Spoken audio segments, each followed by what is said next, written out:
అలాగనే నిన్న ప్రతిపక్ష నాయకులు మాజీ ముఖ్యమంత్రి నారా చంద్రబాబు నాయుడు గారు శ్రీకాకుళం జిల్లా వచ్చి రా కదలిరా అని చెప్పి ఒక సభ పెట్టారు. నేను చంద్రబాబుకి తెలియజేయాలనుకుంటా ఉన్నాను. నేను అయ్యా చంద్రబాబు గారు 14 సంవత్సరాలు మీరు ముఖ్యమంత్రిగా పనిచేసి 3 దఫాలుగా ముఖ్యమంత్రిగా పనిచేసి మా జిల్లాని పూర్తిగా అభివృద్ధిలో వెనక్కి నెట్టేశారు. మీరు మీ కారణంగా మేము అభివృద్ధిలో వెనుకబడ్డామే తప్ప తెలివితేటల్లోనో చైతన్యంలోనో మేమైతే వెనుకబడలేదు. ఈ విషయాన్ని ముందు చంద్రబాబు గారు గుర్తుపెట్టుకోవాలి. Once again reiterating my words, Andhra రాష్ట్రం ఏర్పడిన తర్వాత అతి ఎక్కువ కాలం పరిపాలించినటువంటి ముఖ్యమంత్రిగా మీరు రికార్డులో ఉన్నారు. మరి మీ పరిపాలన కారణంగా అభివృద్ధిలో శ్రీకాకుళం జిల్లా వాసులు వెనుకబడ్డారే తప్ప చైతన్యంలో కానీ తెలివితేటల్లో కానీ కాదు అని మరొకమారు చంద్రబాబు గారికి నేను తెలియజేయదలుచుకున్నాను. మీరు పిలవంగానే రా అనగానే భుజాలు ఊపుకొని పరిగెత్తేసే పరిస్థితి ఏం లేదు. ఏం చేద్దంటే మీకు నేను మీటింగ్ అక్కడ జనాలు మీరు మాట్లాడుతూ ఉంటే ఆ గ్రౌండ్ మొత్తం ఖాళీ అయిపోవడం కూడా మీరు కళ్ళారా చూస్తుంటారు. మళ్ళీ అంటారు మీరు ఈ శ్రీకాకుళం జిల్లా నా మనసుకు నచ్చిన జిల్లా అని చెప్పి. ఏ రకంగా మనసుకు నచ్చింది మీకు? మీ మనసుకు కానీ నచ్చిండుంటే అనేకమైనటువంటి ప్రాజెక్టులు ఇచ్చిండి ఉండాలి కదా, అనేకమైనటువంటి అభివృద్ధి కార్యక్రమాలు జరిపించుండి ఉండాలి కదా. అంతెందుకు చంద్రబాబు గారు, మీరు నిన్న మాట్లాడినటువంటి గంటన్నర సమయంలో ఇదిగో పలానా అభివృద్ధి కార్యక్రమం నేను మీ జిల్లాకి లేదా ఈ రాష్ట్రానికి నేను చేశాను, మీరు నాకు మళ్ళీ అవకాశం ఇవ్వండి అని అడగలేనటువంటి దౌర్భాగ్యమైనటువంటి పరిపాలన కాదంటారా?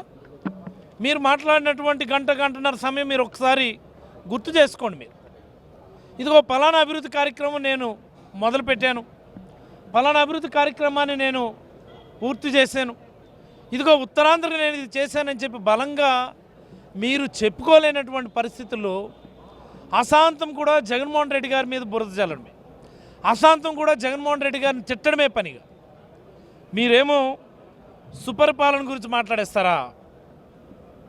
సుపరిపాలన ఉంటే ప్రజలు అభివృద్ధి చెందిపోతారా? మరి మీరు చేసినటువంటి జన్మభూమి కమిటీలేనా సుపరిపాలన అంటే? మీరు వేసినటువంటి అప్రజాస్వామికమైనటువంటి రాజ్యాంగ విరుద్ధమైనటువంటి ఆ కమిటీల వల్లనేనా సుపరిపాలన సాధ్యం? ఈ జన్మభూమి కమిటీలైనా సుపరిపాలన చేస్తాయి?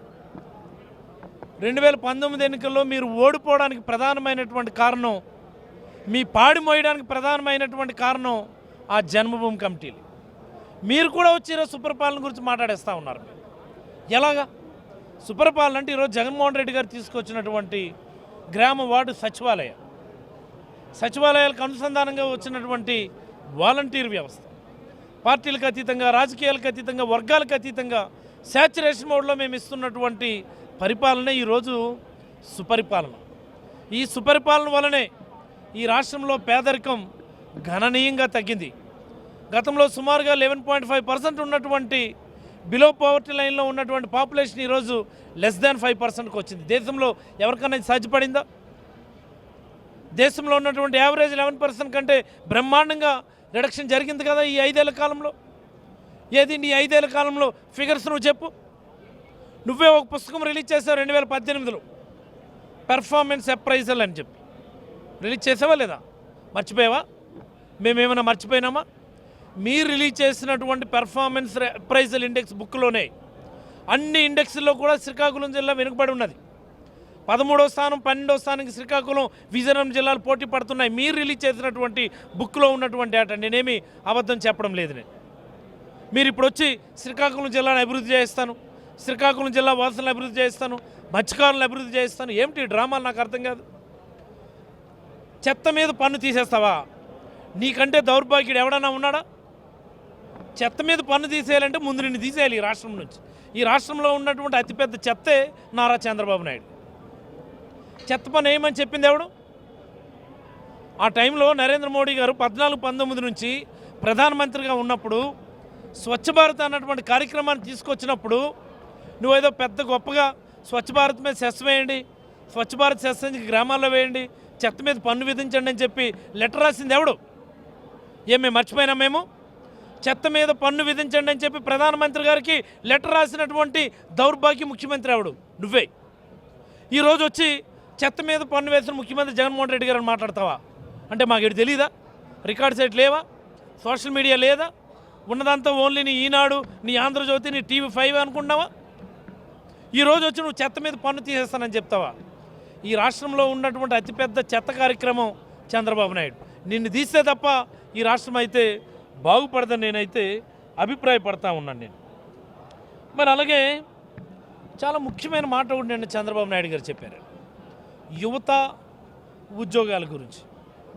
మరి అలాగే చంద్రబాబు గారు మాట్లాడుతూ ప్రతి సంవత్సరం 4 లక్షల ఉద్యోగాలు చొప్పున రాబోయే 5 ఏళ్లలో 20 లక్షల ఉద్యోగాలు ఇస్తాము అని చెప్పి. అయ్యా చంద్రబాబు గారు, మీకు నమస్కారం. అది నోరా లేకపోతే ఏమైనా మూసినదా అన్నటువంటిది నాకు అనుమానం వస్తూ ఉంది. ఎందుచేతంటే సుదీర్ఘకాలం ముఖ్యమంత్రిగా చేశారు మీరు. ఈ 25 ఏళ్ళ ఆంధ్ర రాష్ట్ర అవతరణ తర్వాత 14 సంవత్సరాలు మీరే ముఖ్యమంత్రిగా చేశారు. జగన్మోహన్ రెడ్డి గారు ముఖ్యమంత్రి అయ్యే సమయానికంటే 2019 సమయానికి ఈ రాష్ట్రంలో ఉన్నటువంటి ప్రభుత్వ ఉద్యోగులు, రెగ్యులర్ ఉద్యోగులు సుమారుగా 3.9 lakhs, అంటే దగ్గర దగ్గర 4 లక్షల ఉద్యోగాలు ఉన్నాయి. జగన్మోహన్ రెడ్డి గారు వచ్చిన తర్వాత 2.5 లక్షల ప్రభుత్వ ఉద్యోగాలు, రెగ్యులర్ ఉద్యోగాలు క్రియేట్ చేసి ఆన్ అండ్ యావరేజ్ ఇప్పుడు 6.5 లక్షల దగ్గర ఇప్పుడు ఉన్నాం మనం. మరి నువ్వు మళ్ళీ కొత్తగా ఏంటి నాకు అర్థం కాదు. సంవత్సరం 4 లక్షల ఉద్యోగాలు ప్రభుత్వ ఉద్యోగాలు ఇచ్చేస్తావా? 20 లక్షల ఉద్యోగాలు ఇచ్చేస్తావా? మరే మీరు 14 సంవత్సరాలు నువ్వు ఎందుకు ఇవ్వలేదు? అప్పుడు చెప్పే కదా ఇంటికో ఉద్యోగం ఇస్తాను, ఉద్యోగం ఇవ్వకపోతే నిరుద్యోగ భృతి ఇస్తానంటాం. ఎంతమందికి నిరుద్యోగ భృతి ఇచ్చా, ఎంతమందికి ఉద్యోగాలు ఇచ్చాం? 2014 నుంచి 19 మధ్యలో చంద్రబాబు హయాంలో క్రియేట్ చేసినటువంటి టోటల్ గవర్నమెంట్ ఉద్యోగాలు కేవలం 34,000. ఇది నిజం కాదా? దీనికి ఎందుకు సమాధానం చెప్పు? ఈ మాటలు చెప్పకుండా ఈ డొంక తిరిగిన మాటలన్నీ ఏంటి? మొన్న ఎప్పుడో నీ కొడుకు అంటాడు 1,70,00,000 ఉపాధ్యాయ ఉద్యోగాలు ఇచ్చామని. నీ తస్సది ఆ తండ్రి కొడుకులు ఇద్దరు ఒకటేనా? అంతమంది స్టూడెంట్స్ ఉన్నారు ఈ రాష్ట్రంలో. 1,70,00,000 మంది విద్యార్థులు ఉన్నారా? అంతమంది విద్యార్థులే లేరు, నువ్వు అంతమంది ఉద్యోగాలు ఇచ్చావా? అన్ని హౌస్ హోల్డ్స్ ఉన్నాయా నీ రాష్ట్రంలో అడుగుతా ఉన్నా. ఈ రాష్ట్రంలో టోటల్ హౌస్ హోల్డ్సే 1,62,00,000. నువ్వు 1,70,00,000 ఉద్యోగాలు ఇచ్చానంటావు, ఉపాధ్యాయ ఉద్యోగాలు అంటే. అది కూడా తెలంగాణ ఆంధ్రప్రదేశ్ మొత్తం కలిపినా 1,70,00,000 మంది విద్యార్థులు లేరు. పోనీ నువ్వు కంబైన్ ఆంధ్రప్రదేశ్ చెప్పుకున్నా సరే, తెలంగాణ ఆంధ్రప్రదేశ్ మొత్తం కలిపితే 1,70,00,000 మంది విద్యార్థులు లేరు. నువ్వేమో 1,70,00,000 మంది ఉపాధ్యాయ ఉద్యోగాలు ఇచ్చానంటావు. మొన్నటి వరకు అనుకునేవాడిని నేను, నీ కొడుక్కే బుర్ర పంచేది అని చెప్పి. నీ కొడుక్కే కాదు, మొత్తం తండ్రి కొడుకులు ఇద్దరు కూడా ఒకటే బాపతు. నీ బుద్ధి యాజ్ ఇట్ ఈస్గా నీ కొడుకు వచ్చిందని నేనైతే అభిప్రాయపడతా ఉన్నాను. మరి అలాగనే మరో విషయం మాట్లాడాడు ఆయన, జగన్మోహన్ రెడ్డి గారు పేదవాళ్ళకి ప్రతినిధి ఎలా అవుతాడు అని. ఎస్, మేము మళ్ళీ చెప్తా ఉన్నాం, జగన్మోహన్ రెడ్డి గారు ఈ రాష్ట్రంలో ఉన్నటువంటి పేదలకి ప్రతినిధి అయితే నువ్వు కేవలం పెత్తందారులకు మాత్రమే ప్రతినిధి. ఎలాగ చంద్రబాబు పెత్తందారులకు ప్రతినిధి కూడా మీరు ఒకసారి రాసుకోవాలి. నువ్వు మొన్నేదో 90-94 ఎమ్మెల్యే సీట్లను నువ్వు అనౌన్స్ చేస్తే అందులో కేవలం నీ ఒక్క కులమోలకి 22 సీట్లు నువ్వు ఇచ్చినావు. అన్ని సీట్లే మళ్ళీ జనసేనకు కూడా ఇవ్వలేదు. నువ్వు నీ కులంకి ఇచ్చిన అన్ని సీట్లు వేరే పార్టీకి, నీ అలయన్స్లో ఉన్నటువంటి పార్టీకి నువ్వు ఇవ్వలేదు. నువ్వు 24 కన్నా ఆల్రెడీ 2 కట్ చేస్తున్నావు దాన్ని. మరి నువ్వు ఎలాగా నాకు అర్థం కాదు, పేదలకు ఎలా ప్రతినిధి అయిపోతావు? జగన్మోహన్ రెడ్డి గారు ఖచ్చితంగా పేదలకు ప్రతినిధే. ఆధునిక అంటరానితనాన్ని రూపుమాపడానికి కంకణం కట్టుకున్నటువంటి ఆధునిక అంబేద్కర్ శ్రీ వైఎస్ జగన్మోహన్ రెడ్డి గారు కాదా ఇది? నువ్వు నెగ్లెక్ట్ చేసినటువంటి ప్రభుత్వ విద్యాలయాలన్నింటినీ కూడా అనేకమైనటువంటి సంస్కరణలు తీసుకొచ్చి ఈరోజు కార్పొరేట్ పాఠశాలకి ధీటుగా తయారు చేసి పేద పిల్లల ఆత్మవిశ్వాసాన్ని, ఆత్మగౌరవాన్ని పెంచినటువంటి ముఖ్యమంత్రి శ్రీ వైఎస్ జగన్మోహన్ రెడ్డి గారు.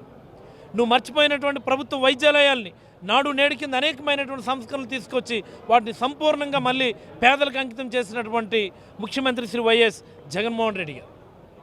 జన్మభూమి కమిటీలు అని చెప్పి పేదల్ని నీ కాళ్ళ దగ్గర మోకాళ్ళు వేసి వాళ్ళ ఆత్మాభిమానాన్ని మీ పార్టీ దగ్గర తాకట్టు పెట్టేట్టుగా నువ్వు చేస్తే ఈరోజు ప్రభుత్వాన్ని పేదల ఇంటి దగ్గరికి పంపించి తలుపు కొట్టి చక్కని చిరునవ్వుతో వాళ్ళ చేతిలో పెట్టించినటువంటి ముఖ్యమంత్రి శ్రీ వైఎస్ జగన్మోహన్ రెడ్డి గారు.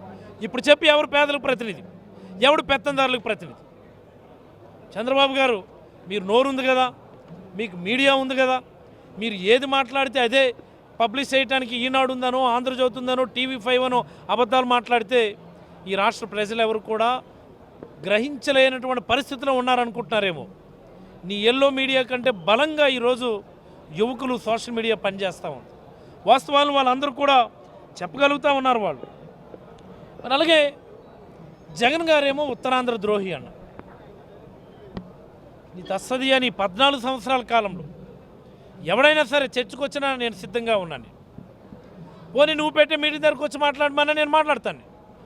నీ 14 ఏళ్ళ కాలంలో ఉత్తరాంధ్రకి నువ్వు చేసింది ఏంటో సూటుగా నువ్వు చెప్పు, నీకు సాధ్యమైతే. మేము దడ 100 చెప్తాను నేను. ఉద్దానం కిడ్నీ రీసెర్చ్ హాస్పిటల్ కావచ్చు, ఉద్దాన ప్రాంత ప్రజల కోసం 700 కోట్లతో మంచినీటి ప్రాజెక్ట్ కావచ్చు, జోరుగా జరుగుతున్నటువంటి ఆఫ్షోర్ పనులు కావచ్చు, హిరంబండ్లో రిజర్వాయర్ ఫుల్ కెపాసిటీ తీసుకొని రావడానికి ఇంట్రిమ్గా మేము ఇచ్చినటువంటి ఒక లిఫ్ట్ ఇరిగేషన్ స్కీమ్ కావచ్చు, పూర్తిగా వచ్చినటువంటి వంశధార స్టేజ్ 2 ఫేజ్ 2 పనులు కావచ్చు, పూర్తిగా వస్తున్నటువంటి నాగావళి వంశధార అనుసంధానం కావచ్చు, ఒక భోగాపురం ఎయిర్పోర్ట్ కావచ్చు, ఒక మూలపేట పోర్ట్ కావచ్చు, ఒక బుడగట్లపల్లి హార్బర్ కావచ్చు, ఓ భీమిలి ఎఫ్ఎల్సీ కావచ్చు, ఒక చింతపల్లి ఎఫ్ఎల్సీ కావచ్చు, ఆధునీకరించబడుతున్నటువంటి వైజాగ్ హార్బర్ కావచ్చు, పాడేరులో మెడికల్ కాలేజ్ కావచ్చు, సాలూరులో ట్రైబల్ యూనివర్సిటీ కావచ్చు, అనకాపల్లిలో మెడికల్ కాలేజ్ కావచ్చు, అభివృద్ధి చెందుతున్నటువంటి ప్రతి పార్లమెంట్లో ఉన్న మెడికల్ కాలేజ్ కావచ్చు. మరిన్ని వీడియోస్ కోసం ఛానల్ ని సబ్స్క్రైబ్ చేయండి. లేటెస్ట్ అప్డేట్స్ కోసం వాట్సాప్ ఛానల్ ని ఫాలో చేయండి. అండ్ లింక్ డిస్క్రిప్షన్ లో ఉంది.